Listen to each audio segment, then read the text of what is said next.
Hi friends, मी हे जयश्री आणि महा exams YouTube चॅनलवर तुमचं पुन्हा एकदा खूप खूप मनापासून स्वागत. तर फ्रेंड्स, आजची बातमी पाहूया.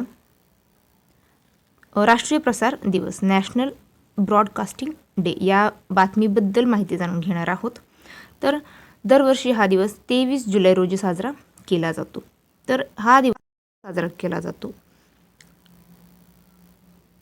कारण 23 जुलै 1927 रोजी भारतात रेडिओ प्रसारणाची औपचारिक सुरुवात झाली होती. याच दिवशी बॉम्बेमध्ये इंडियन ब्रॉडकास्टिंग कंपनी अंतर्गत पहिले रेडिओ प्रसारण झाले होते. म्हणून 1927 सुरू झालेल्या या प्रवासाची आठवण म्हणून 23 जुलै हा दिवस राष्ट्रीय प्रसारण दिवस म्हणून साजरा केला जातो. तर भारतातील प्रसारणाचा इतिहास एका नजरेत पाहूया. तर काय आहे, तर 1923 बॉम्बे प्रेसिडेन्सी रेडिओ क्लबद्वारे पहिला रेडिओ कार्यक्रम, तसेच 23 जुलै 1927 इंडियन ब्रॉडकास्टिंग कंपनीने बॉम्बे स्टेशनवरून नियमित प्रसारण सुरू केले. 1930 सरकारने ते ताब्यात घेतले आणि इंडियन स्टेट ब्रॉडकास्टिंग सर्व्हिस असे नाव दिले.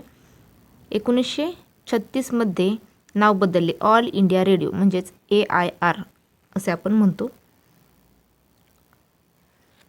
1957 एअरला आकाशवाणी असे म्हटले जाऊ लागले.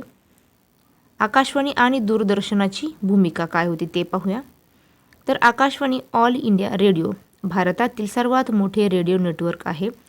400 पेक्षा जास्त केंद्रे, 23 भाषा आणि 146 बोलींमध्ये प्रसारण, तसेच स्वातंत्र्य आंदोलन, युद्ध, आपत्तीच्या वेळी देशाला जोडून ठेवण्यात महत्त्वाची भूमिका बजावली होती.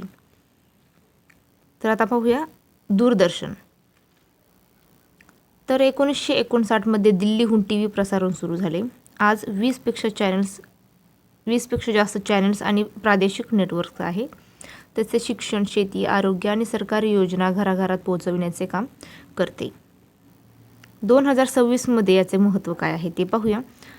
तर राष्ट्रीय प्रसारण दिवस साजरा करण्याचा मुख्य उद्देश जनजागृती, रेडिओ आणि TVची ताकद लोकांपर्यंत पोहोचवणे, तसेच शिक्षण आणि माहिती, तर दूरच्या भागांपर्यंत बातमी, शिक्षण, मनोरंजन पोहोचवणे, तसेच संस्कृती जतन करणे, तर लोककला, लोकसंगीत आणि भाषा जपणे.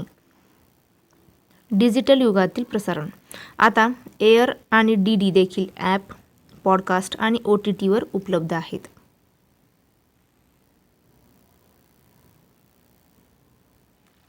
पंतप्रधान आणि माहिती प्रसारण मंत्री दरवर्षी या दिवशी प्रसारक आणि कलाकारांचा सन्मान करतात.